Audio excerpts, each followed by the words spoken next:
Madame, Monsieur, bonsoir. Bienvenue dans ce journal à la une de l'actualité. Le président de la République met tout en œuvre pour le bien-être des soldats. Un message d'assurance du ministre d'État, ministre de la Défense face aux militaires. Téné Birahima Ouattara était en visite dans les casernes et structures de l'armée à Yamoussoukro. Il s'enquiert des conditions de travail de ces hommes. La Côte d'Ivoire s'illustre de fort belle manière lors du forum économique annuel sur l'investissement et les échanges commerciaux en Afrique. Les ministres Kandia Kamara et Kobena Kwasi Adjoumani présents à Tunis pour porter la voix du pays. Les participants appellent à faciliter le commerce entre le Nord et l'Afrique subsaharienne. Près de 2 millions d'emplois créés grâce au soutien de l'UE. L'Union européenne a octroyé à la Côte d'Ivoire la somme de 13 milliards de francs CFA, un montant inscrit dans le cadre du programme d'appui au secteur vivrier.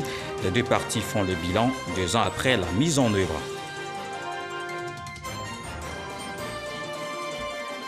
Variétoscope Golden Voice Star Tonnerre Emploi, enjaillement de nouveaux programmes et d'anciennes émissions cultes de retour pour ces vacances 2021 sur la RTI.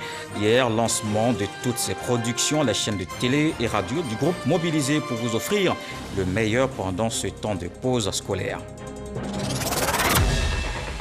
Une quarantaine de récits, toutes aussi belles les unes que les autres. Un vrai coup de maître pour un homme des médias. Un journaliste présentateur de renom qui a fait les beaux jours de la télévision ivoirienne. Un essai autobiographique qui retrace les souvenirs et anecdotes tirées de la vie d'enfance de Ali Yoda. La carte du parti est le titre de son premier ouvrage. Ali Yoda, bonsoir. Bonsoir. Alors pourquoi il était important pour vous de revenir sur votre enfance à Garango, dans le département de Bouaflé?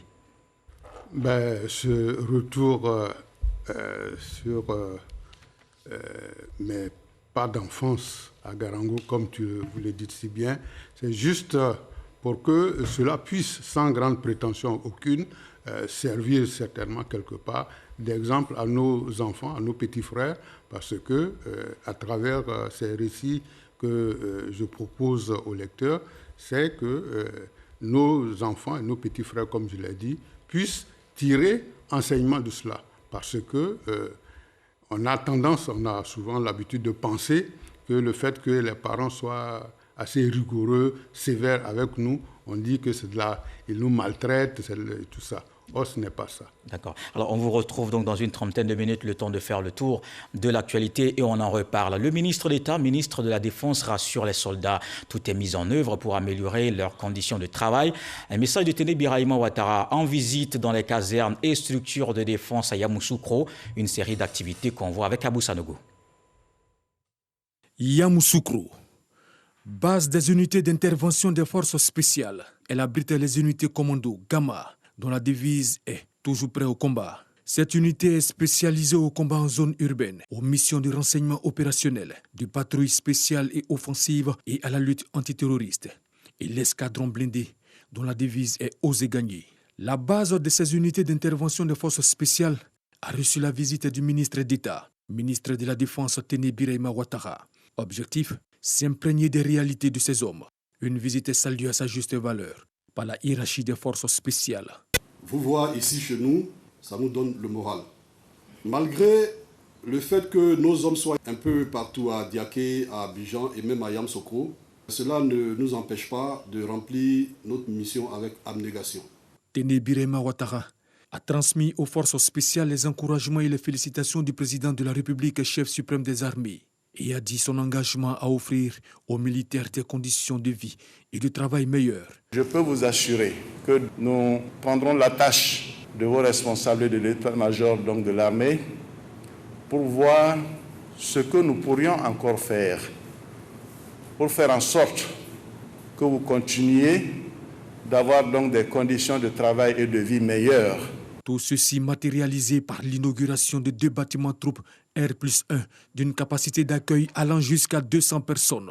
Ces bâtiments comprennent 12 chambres entièrement équipées, 2 grandes salles d'eau, ainsi que des aires de rassemblement pour la troupe. À l'issue de la visite de ces infrastructures, le ministre d'État, ministre de la Défense Téné Birahima Ouattara, s'est rendu au groupement numéro 2 de la garde républicaine de Yamoussoukro.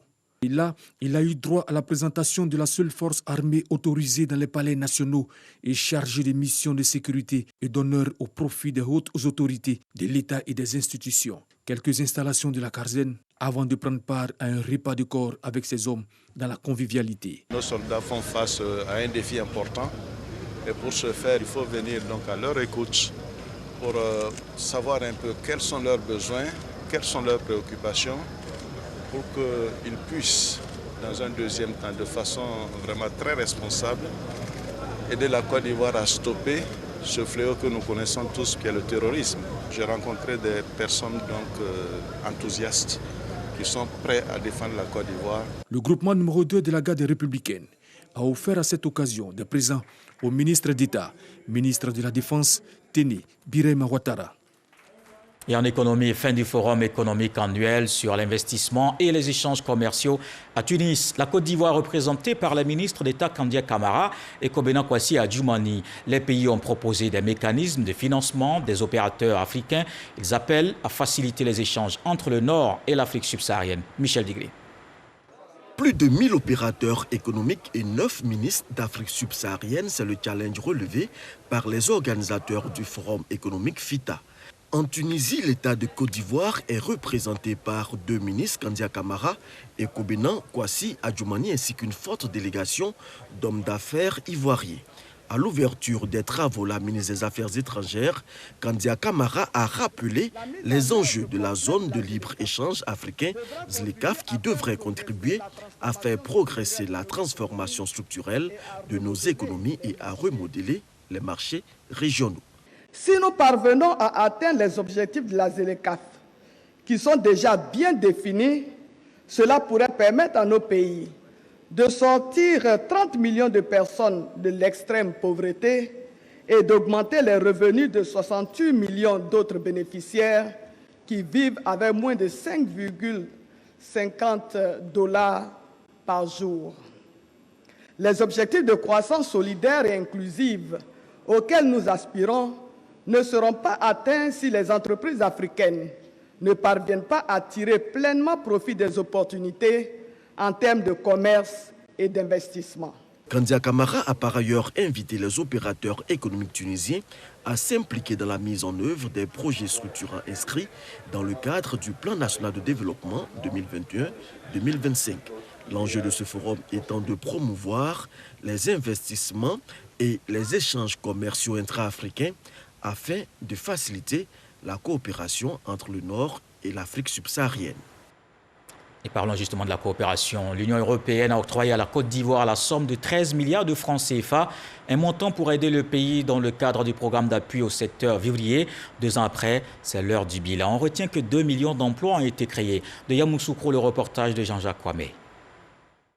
Cette rencontre avec les principaux acteurs du programme d'appui au secteur vivrier que sont le Fonds interprofessionnel pour la recherche et conseil agricole FIECA, l'Office d'aide à la commercialisation des produits vivriers OCPV et le ministère de l'Agriculture et du Développement rural a été l'occasion de présenter les résultats de ce projet. Valeur environ 13 milliards de francs CFA financés par l'Union européenne. Objectif, contribuer à la sécurité alimentaire et à la création d'emplois permettant un approvisionnement du marché. Au terme de 3 années d'exécution, le programme enregistre des retards dans l'exécution.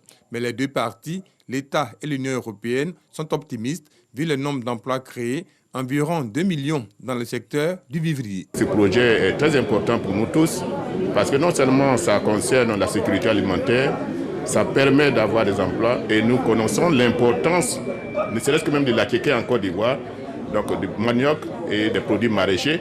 C'est vraiment un exemple où on fait quelque chose de positif pour la nutrition, mais au même temps, on revive, on renforce, on professionnalise cette filière-là.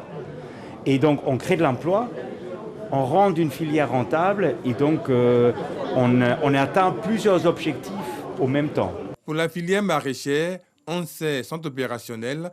Quant à la filière manioc, c'est toute la chaîne des valeurs, production, transformation et commercialisation qui bénéficient des atouts du projet. Les représentants des structures engagées ont présenté entre autres un système de suivi des prix opérationnels, une étude prospective sur l'approvisionnement des marchés urbains. Ils ont promis relever les défis structurels de l'économie agricole et de la vulnérabilité des populations. Le projet, dont le taux d'exécution avoisine les 50%, prend fin en novembre 2023. On fait également le point sur la lutte contre la Covid-19. Continuons de respecter les mesures barrières.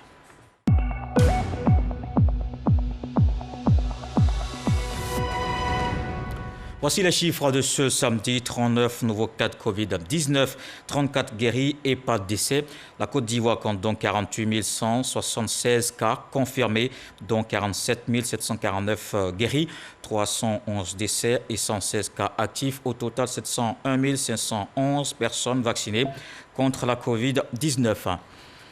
Une autre bataille, la lutte contre la drogue, s'intensifie en Côte d'Ivoire. Après Abidjan, le projet Yapadra vient d'être lancé à San Pedro. Il vise la consolidation et l'extension d'une offre de soins adaptée, intégrée et accessible en direction des usagers de drogue dans la deuxième ville économique du pays. D'ici à 2023, 8000 personnes vont bénéficier de cette initiative. Sam Konan est notre correspondant permanent dans la région. C'est une amie qui venait de temps en temps derrière une grande sœur à moi. Au fait, elle avait mon giga pour venir me dire que viens, je vais te montrer une bonne chose. Donc c'est dans ça ma curiosité a fait que je l'ai suivie. Et elle m'a montré la drogue. Et puis elle m'a donné de tirer. Donc j'ai commencé à tirer. Et voilà comment j'ai commencé à être accro de ça. Tel est le témoignage de cette jeune fille anciennement usagère de drogue. Et quand elle en consommait, ce n'était pas n'importe quelle drogue. Au temps où je fumais, c'était le yo et le pao. C'est une dose qui est très forte. Cette dose, même quand tu prends, tu es hors de toi. Aujourd'hui, cette jeune fille a décidé de ne plus être hors d'elle. Elle ne fume plus la drogue. Et cela grâce à une sensibilisation et une prise en charge. Et grâce à Prosam et puis les projets ont fait que de jour en jour, ils passaient au ghetto pour venir nous rendre visite. Mais grâce à eux, il a arrêté la drogue à là. Et puis, en tout cas, je conseille mes amis d'arrêter la drogue.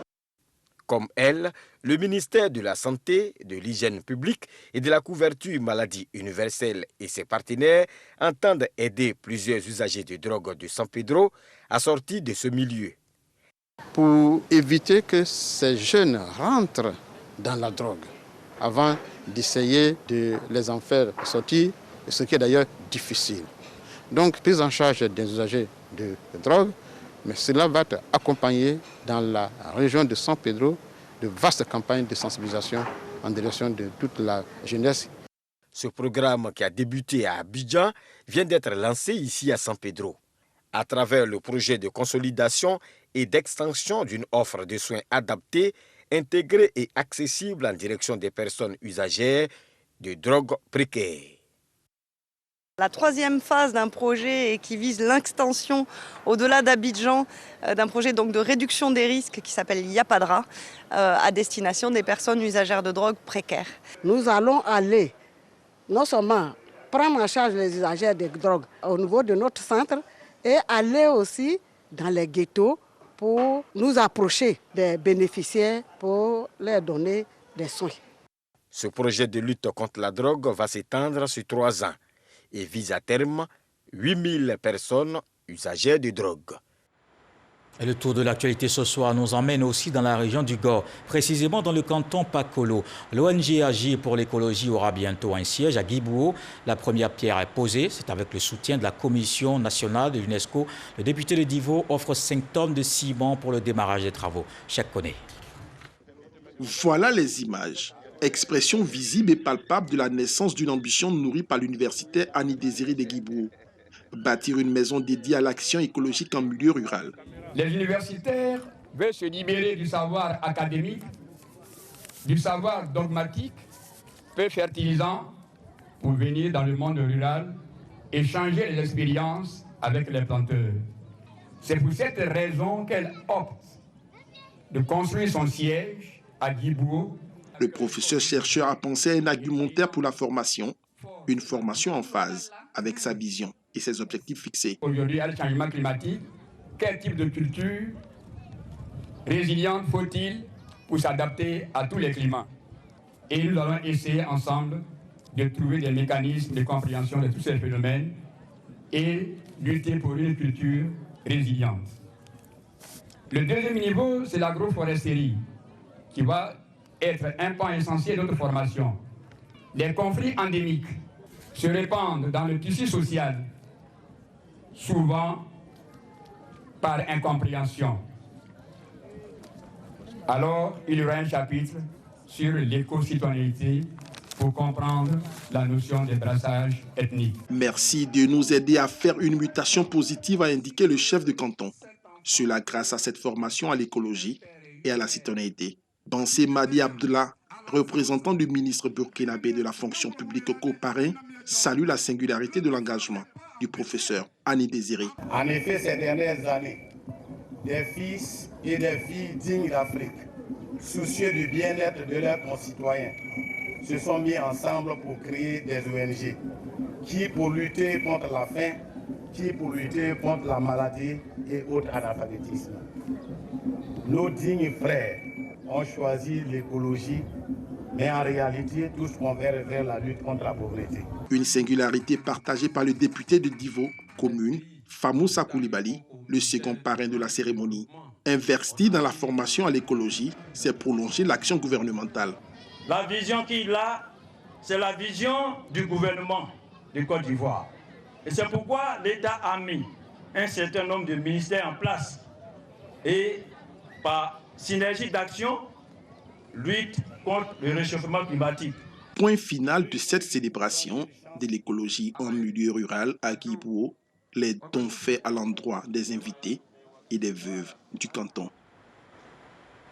À Songon, on célèbre l'excellence, une première édition organisée par le député, le ministre-gouverneur du district autonome d'Abidjan. 95 élèves distingués, Robert Begré-Mambé les encourage au travail bien fait. Grâce Kando. Palais de la chefferie de Dagbe dans la commune de Songon. Nous ne sommes pas à une séance de règlement de conflit, mais plutôt à la fête de l'excellence des écoles. 95 élèves ont été distingués, dont 76 écoliers et 13 du secondaire. En plus des kits scolaires, ces meilleurs élèves ont reçu des dons en numéraire. J'ai eu 18 secondaires de moyenne. Je suis contente d'être la meilleure des meilleures. Je vais devenir enseignante. Je suis en classe de CM2. Je suis contente parce que j'ai reçu un cadeau. Je vais dire merci à mes parents et à mon maître de CM2. Je vais encore travailler beaucoup. Ces primés sont issus des 88 écoles de la circonscription de Songon. À cette cérémonie de distinction, les formateurs n'ont pas été oubliés. Sur 5 années consécutives, j'ai fait un taux de reçu de 100% au CEP. La recette, il faut dire que c'est le travail, l'assiduité, la ponctualité dans le travail, la rigueur, c'est tout. Cette cérémonie d'excellence, qui est à sa première édition, a été possible grâce au ministre-gouverneur et vise à créer une saine émulation chez les élèves. Que l'excellence ne soit pas pour une année, mais pour toute la durée du cursus scolaire. Et nous voulons leur dire que demain, la Côte d'Ivoire sera entre leurs mains. Donc c'est dès à présent qu'il faut qu'ils s'arment de courage et de détermination. Pour maintenir le cap de l'excellence, le ministre-gouverneur suggère qu'un système d'encadrement soit mis en place dans les villages. À l'époque, dans les villages, la chefferie mettait en place un système d'encadrement qui permettait à certains ressortissants du village désignés par les chefs de passer de cours en cours pour voir si les enfants se livraient à la révision de leurs leçons, de manière à ce que les résultats scolaires soient des meilleurs. J'ai insisté pour que les chefs du village reviennent sur ce dispositif. Le ministre-gouverneur Robert Begré-Mambé invite les élèves à s'occuper sainement en cette période de vacances. Et Amara Keïta est un exemple de l'excellence à l'école. À 18 ans, il est admis à Polytechnique Paris. Cet enfant de Bouaké a été reçu par le maire Djibo Youssouf Nicolas. Et la bonne nouvelle, le budget 2022 de la municipalité va prévoir une rubrique pour lui permettre de continuer ses études dans la capitale française. Kader Sogodogo. Il est désormais une fierté pour Bouaké. Amara Keïta, après des études secondaires au lycée Djibo Sounkalo de Bouaké, et au lycée classique de la même ville, va décrocher à l'âge de 16 ans son baccalauréat série C. Nous sommes en 2019. La même année, il fit son entrée à l'Institut national polytechnique Félix Houphouët-Boigny de Yamoussoukro en maths, physique et sciences industrielles. Aujourd'hui, âgé de 18 ans, il est admis à Polytechnique à Paris. Je suis très heureux et tout cela aussi, je dois remercier aussi mes professeurs qui m'ont vraiment encouragé. En fait, c'était la motivation qu'il fallait. Et c'est d'eux que j'ai eu ça, donc je les remercie vraiment beaucoup. Il faut juste bosser pour ce que tu veux, il faut avoir un objectif précis. Il n'était pas prévu que Amara Keïta en arrive là. 2003, décès de son père. 2008, décès de sa mère. C'est sa sœur aînée, sans emploi, qui aura veillé sur lui. Il étudie bien, il est encouragé. Il est encouragé. Depuis un petit, il est encouragé. Bouaké, à travers sa municipalité, est fier de son enfant.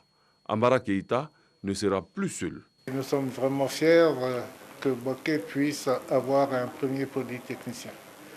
Nous espérons que Amara ouvre la voie et que d'autres polytechniciens vont suivre dans peu de temps. La ville de Bouaké va continuer à le suivre.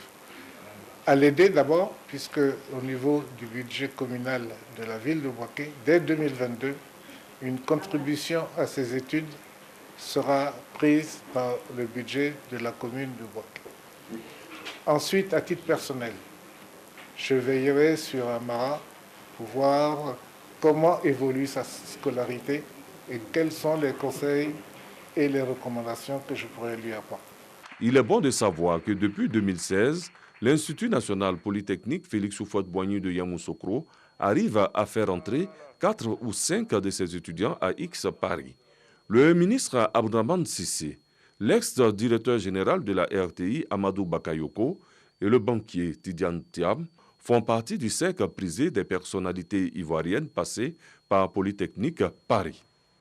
On parle de la saison des pluies. Actuellement, un accident est survenu hier à 22h dans la soirée du vendredi 25 dans la commune de Méagui, dans le département de Soubré, la région de la Nawa. Le pont de 10 mètres de longueur situé à l'entrée de la ville a cédé sous la pression de la pluie diluvienne qui s'est abattue sur la localité. Bilan, un camion de transport de marchandises endommagé. Plus de peur que de mal. Aucune perte en vie humaine n'a été enregistrée par les autorités de la commune. Les agents des travaux publics sont à l'œuvre. La circulation a repris.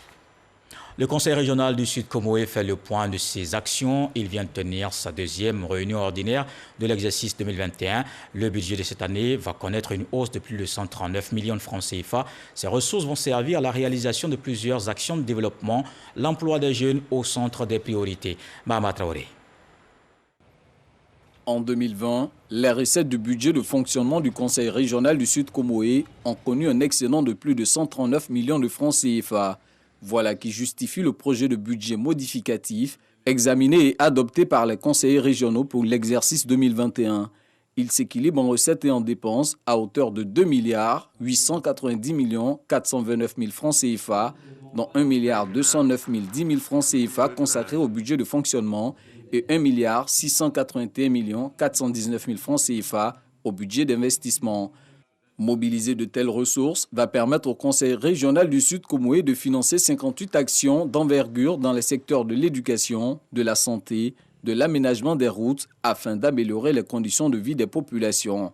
Durant cet exercice budgétaire, un point d'honneur sera accordé à l'emploi des jeunes de la région du Sud Comoé. Chaque habitant de cette région doit pouvoir trouver une activité génératrice de richesse et c'est la raison pour laquelle cette année nous privilégions tout ce qui touche à la création d'activités économiques.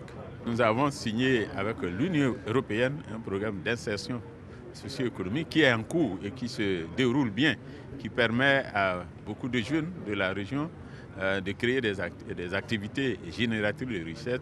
Depuis le début de l'année, le Conseil régional du Sud Comoé a déjà réalisé des ouvrages scolaires et sanitaires dans plusieurs localités de la région, en plus de dons de matériel roulant aux forces de sécurité et de la réhabilitation de 51 km de pistes en terre. Et on reste dans cette région du Sud Comoé. La Confédération des associations féminines pour l'émergence rend hommage au président de la République. Ces femmes saluent les actions de développement réalisées ces dernières années dans leur région. On retrouve Mahama Traoré. Une autoroute déjà réalisée entre Abidjan et Grand Bassam, l'axe Abidjan-Noé frontière du Ghana rénové, Bientôt un nouveau CHR à Aboisseau et une route bitumée pour désenclaver le département de Tiapoum. Pour toutes ces actions de développement, la Confédération des associations féminines pour l'émergence du Sud Comoé, CAFER, rend hommage au président Alassane Ouattara, surtout pour la promotion des cadres de la région à de hautes fonctions.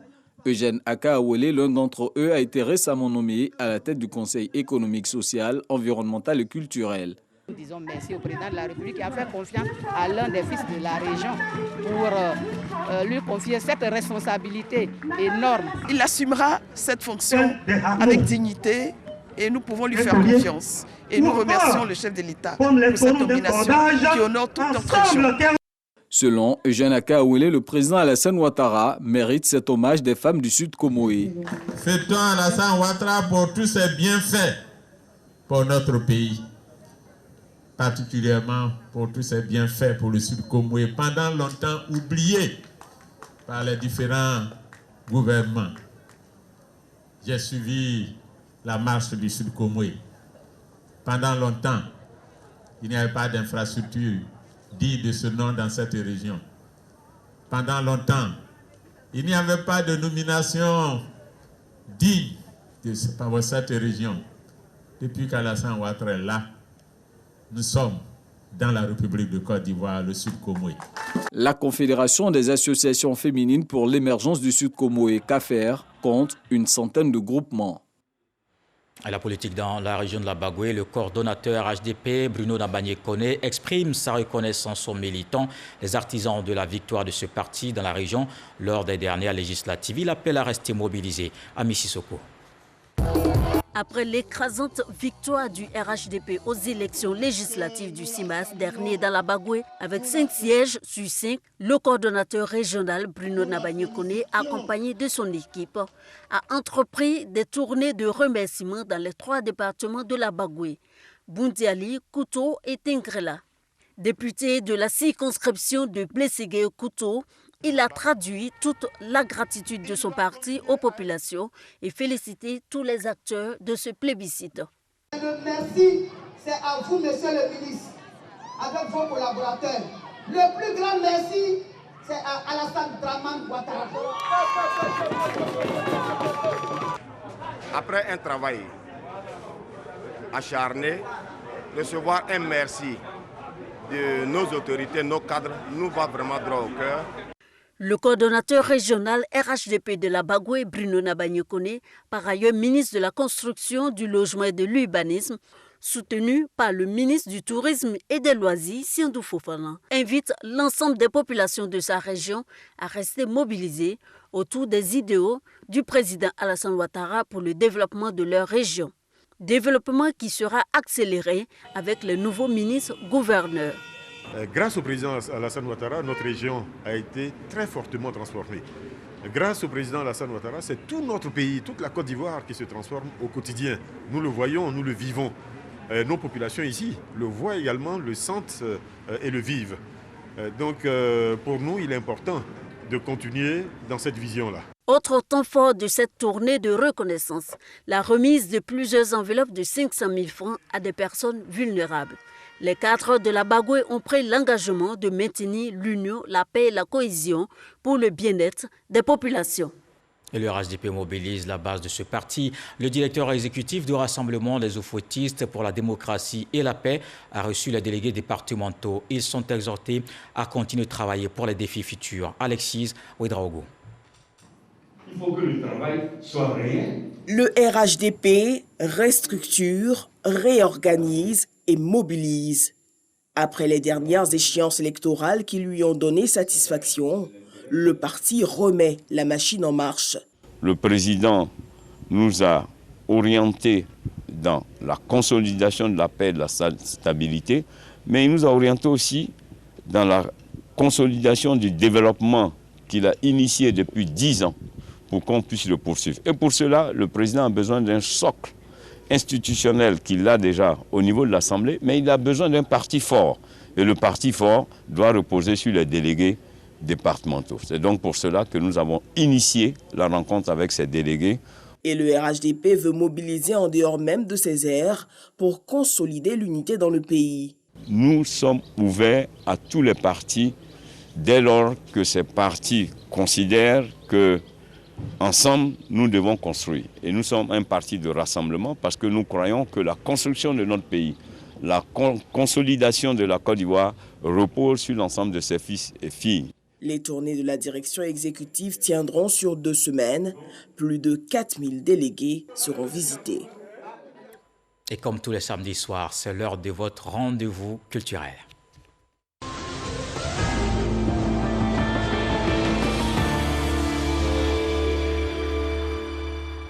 Tout le meilleur sur les antennes du groupe RTI pendant ses vacances. De nouveaux programmes et d'anciennes émissions cultes de retour. Variétoscope, Golden Voice, Tartonnet Emploi, Enjaillement et bien d'autres. Le lancement, c'était hier face à la presse, les chaînes de télé, radio et les plateformes numériques de la radio-télévision ivoirienne mobilisées. Un moment des plus divertissants et éducatifs dont nous parle Franck Wadiou. Des vacances colorées cette année 2021. Le groupe RTI renouvelle le bail de confiance avec le grand public. Mais pour ces vacances, le slogan est tout trouvé. Les vacances, c'est en famille sur la RTI. Pour ces vacances, la RTI sera encore dans son rôle de chaîne publique. C'est-à-dire que nos émissions que nous proposons pour ces vacances, ça sera forcément éduquer, informer, divertir. Les différents responsables du programme, des éditions ainsi que les directeurs des chaînes rencontrent la presse. Au menu des échanges sur le contenu, les émissions cette année ont pour ambition répondre aux besoins spécifiques de chaque membre de famille. Variétoscope, Clash et Ouzo Vacances sur la RTI 1, RTI 2 avec Make-up Challenge et Star Tonnerre spécial Emploi, Baby Dance Battle sur la 3, Fréquence Folie sur Fréquence 2, Golden Voice sur Radio Côte d'Ivoire et RTI Boaké qui n'est pas un reste. C'est pour permettre aux jeunes gens qui veulent faire de la radio, puis concours vacances, permettre aux jeunes gens de passer de 5 vacances dans les différentes régions pour les détourner des fléaux de la société. Bien positionné sur différents segments. Nous parlons bien sûr de culture, nous parlons de sport et nous parlons aussi d'infos. Mais bien sûr, pour ces vacances, nous allons rester sur ces segments de musique, de culture générale et de sport. Nous avons 3 grosses productions. Make-up Challenge, qui est une sorte de télécrochet, voilà, qui mettra en compétition des amateurs, des passionnés du métier de maquillage. C'est une grande première en Côte d'Ivoire. Une émission qu'on appelle Enjaillement. Enjaillement, c'est une émission spectacle, je précise bien, du divertissement spectacle. Ouzo Vacances, qui a déjà commencé au niveau de la présélection, Variétoscope, qui revient pour la 2e année, et puis Clash musical qui va lancer les couleurs de cette année. Les couleurs vacances, ça sera rouge et blanc. On revient vraiment en force, la RTI doit jouer son rôle et je pense qu'on est attendu et personne ne sera déçu en tout cas. Des vacances 2021 avec davantage de contenu, les partenaires expriment leur satisfaction. Avec Ouzo Vacances, c'est une émission qui nous apporte toute satisfaction. On a fait plusieurs lancements de produits à Ouzo, donc la question en fait ne s'oppose plus aujourd'hui de donner une chance ou pas. On est limite automatiquement en fait avec Ouzo chaque année. Le groupe RTI est le premier groupe média de Côte d'Ivoire avec 3 chaînes de télévision, 2 chaînes de radio et une station régionale, ainsi que plusieurs supports digitaux. En littérature, la Fondation Amadou Hampâté-Bâ a procédé au lancement officiel d'un concours littéraire. Ma réponse à la lettre d'Amadou Hampâté-Bâ, un message de l'écrivain en 1985. Cette correspondance s'adresse à la jeunesse africaine sur l'importance des valeurs ancestrales. Une compétition pour les élèves et étudiants qui prend fin le 15 octobre. On en parle avec Jean-Marc Djadji. Ma réponse à la lettre d'Amadou Hampâté-Bâ, l'intitulé du concours littéraire auxquels sont soumis cette année élèves et étudiants. Cette lettre, écrite par Amadou Hampâté-Bâ en 1985, s'adresse à la jeunesse africaine. Elle enseigne sur les valeurs ancestrales de cette jeunesse. Nous comptons vraiment donner le meilleur de nous. Nous avons lu la lettre, nous allons encore la relire parce que plusieurs lectures nous permettront véritablement de cerner tous les contours. Et donc après ces lectures-là, nous allons véritablement dire ce que nous pensons. Nous espérons véritablement remporter le prix. Pourquoi pas du meilleur. Le lancement officiel de ce concours, tenu au siège de la Fondation Amadou Hampâté-Bâ à Cocody-Danga, en présence de plusieurs personnalités, s'inscrit dans le cadre de la commémoration des 30 ans de la disparition de ce grand écrivain, homme de lettres, Amadou Hampâté-Bâ. Ce concours consiste à demander à la jeunesse cette lettre qu'Hampâté-Bâ a écrite en 1985, qui est encore d'actualité, que la postérité réponde à Amadou Hampâté-Bâ, puisse lui dire quelque chose. Donc c'est une invitation intimiste entre Amadou Hampâté-Bâ, qui a vécu le siècle dernier, dont la pensée intemporelle demeure d'actualité, et que la jeunesse, qui a décidé de ne pas laisser mourir son patrimoine, puisse lui adresser des mots. Pour y participer, les candidats ont jusqu'au 15 octobre prochain pour adresser leurs réponses à l'adresse suivante: concours.maréponse@gmail.com. Alors, on va regarder la forme, bien sûr, le style, la qualité du français, sachant que, comme on le disait, le genre est complètement libre. Le jeune peut choisir de répondre avec une poésie, un slam, une pièce de théâtre, un texte. C'est vraiment important que les jeunes nous répondent avec leurs mots. À l'allure d'un testament, cette lettre est une ode visant la conscientisation de la jeunesse du continent. Le lancement de ce concours a été meublé par des prestations d'artistes venus du Mali, pays d'origine d'Amadou Hampâté-Bâ. Et on retrouve l'invité de la page culture, Ali Yoda, journaliste écrivain, auteur de l'ouvrage La carte du parti, titre éponyme de 40 nouvelles qui retracent les souvenirs de son enfance. Alors c'est un récit qui parle de vous, de votre enfance. Est-ce qu'on peut savoir exactement à quelle période? Il y a deux étapes. Il y a ma tendre enfance au village, et puis la seconde partie, c'est la petite enfance à l'école, au primaire, je veux dire. D'accord, on va regarder un résumé de l'œuvre avec Franck Wadjo et on se retrouve juste après. J'ai toujours rêvé publier des livres, dixit l'auteur, et à Ali Yoda, journaliste, de franchir le pas. Et pour un premier essai, nous présenter une quarantaine de récits tirés de son vécu. Il le dira lui-même, il transpose une vie sans relief d'un fils de paysan de la région de la Maraoué en Côte d'Ivoire. Que nenni, dira le lecteur, la vie d'Ali Yoda, journaliste bien connu ayant longtemps exercé sur les antennes du groupe RTI, n'est point sans relief. Le style direct, en postface, décrit par l'éditeur, est dit alerte et dépouillé avec une teinte d'humour noir et un tantinet satirique. Ali Yoda, la carte du parti, mais aussi le mouton n'était pas égorgé. Ma tutrice était une femme bêtée.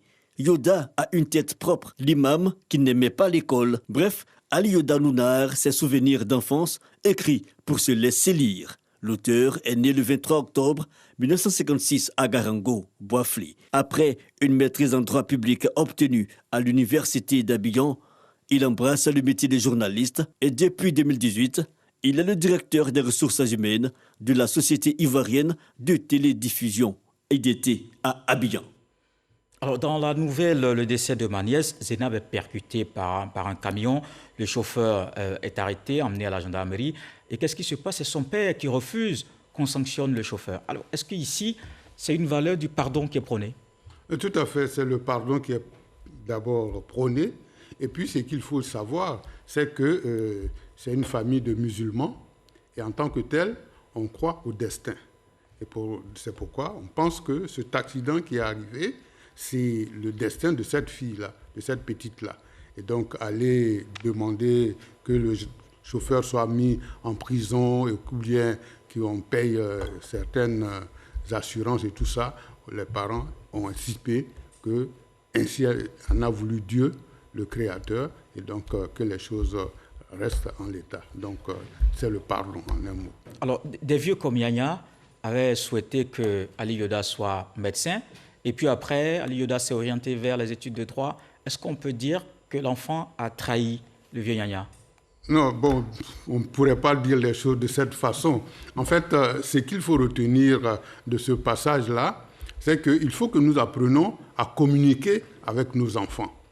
Parce que quand l'enfant va à l'école, souvent, l'enfant pense que c'est pour le punir que les parents l'envoient à l'école. Or, ce n'est pas ça. Si l'enfant sait pourquoi il va à l'école, il va travailler dans ce sens-là. Moi, je vous dirais que quand j'étais en France, il y a une émission de la télévision France 2, pour ne pas la citer, que j'aimais bien.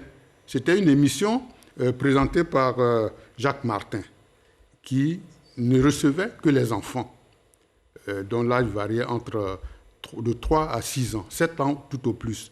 Mais quand les entretiens se font, ce qui sort de la bouche de ces enfants-là, c'est édifiant. Pour dire que l'enfant, quand il sait pourquoi il va à l'école et qu'est-ce qu'il veut devenir, ça c'est important. Les parents ne font que le pousser et l'encourager. En général, quand le journaliste posait la question « Qu'est-ce que tu veux faire plus tard ?»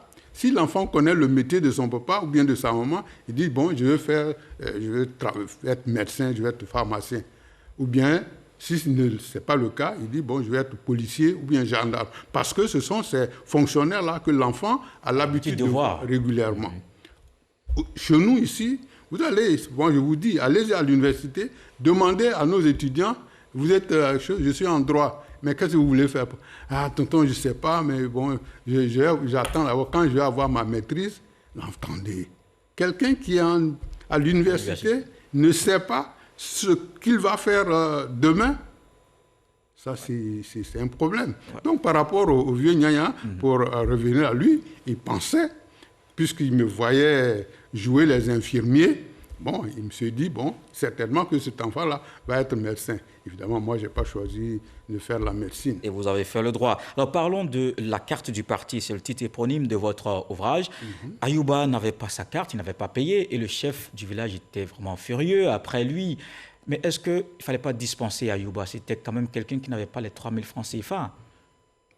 En fait, il ne faut pas oublier qu'à cette époque-là, nous étions dans un parti unique. Et les cartes du parti à cette époque-là étaient regardées par certaines personnes comme des pièces d'identité. C'est pourquoi, d'ailleurs, certaines personnes ont souvent vécu la mère expérience. Par exemple, quand on fait les contrôles, normalement, c'est les pièces d'identité qui sont exigées.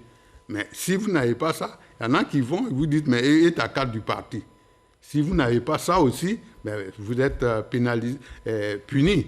Donc, le cas de Ayouba, les cartes du parti doivent être payées. Donc, Ayouba n'avait pas d'excuses? Non, il n'avait pas d'excuses. Vous voyez, parce que c'est le parti unique et c'est ce qu'il fallait pour nourrir le parti. Mais est-ce que Ayouba finalement a payé? Parce qu'on a plus la suite. Il a fait la promesse de revenir le lendemain. De revenir le lendemain payé. Il a dû faire ce qu'il pouvait pour avoir les sous nécessaires pour venir régler. Sinon, vous avez parlé d'obligation à payer la carte, mais il y a des dames que Soumaoro et son ami ont pu libérer. Elles ont été arrêtées de retour du marché. Oui, bon, parce que justement, c'est pour ça que je dis qu'à cette époque-là, par exemple, on avait, ce n'est pas maintenant où nous avons des policiers, des gendarmes et tout ça, mais souvent, c'était ce qu'on appelait, entre griffes, les gardes flocaux. À notre époque, c'est eux qui souvent s'érigeaient en agents pour faire ces contrôles-là. Et l'exemple que vous citez là, et ils se sont installés, ils ont fait une sorte de corridor au barrage, au pont de Boisflé là, et puis c'était une façon pour eux de s'enrichir. Parce que renseignement pris, puisque Soumaoro et son ami Bakary, quand ils sont allés vers eux pour leur dire qui leur donne l'autorisation de faire ce travail-là, ils n'ont pas pu répondre. Surtout qu'ils ont été menacés d'être conduits à la gendarmerie. C'est pour dire que, bon, ils ont arrêté ces femmes-là, non pas parce qu'elles n'avaient pas leur carte d'identité, mais ils n'ont pas leur carte du parti et ils ont trouvé que ça, c'était une grande faute, il fallait qu'elles payent. Alors, 40 récits dans une plume excellemment maniée, le style est direct, il est digeste.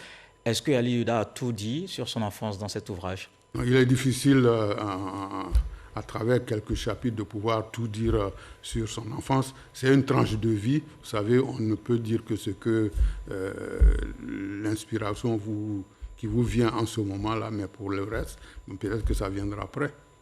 Au-delà de vos souvenirs, il y a aussi des thèmes d'actualité que vous abordez, comme l'excision. C'était important pour vous? Qu'est-ce que vous visez exactement en abordant la question? Non, en fait, voilà un phénomène qui ne prend sa source nulle part. Demandez à nos maîtres coraniques, ce n'est pas dit dans le Coran. Et c'est d'ailleurs l'un des combats de notre imam, l'imam de la mosquée du plateau, l'imam Cissé Djigiba, et donc qui fait de la guerre à l'excision une de ses priorités, parce que ce n'est pas écrit nulle part dans le Coran. Quoi qu'on pense que ce soit les musulmans qui font cette pratique-là. D'abord, ce n'est pas islamique. Deuxièmement, dans nos traditions même, quand on s'informe, ce n'est pas fondé.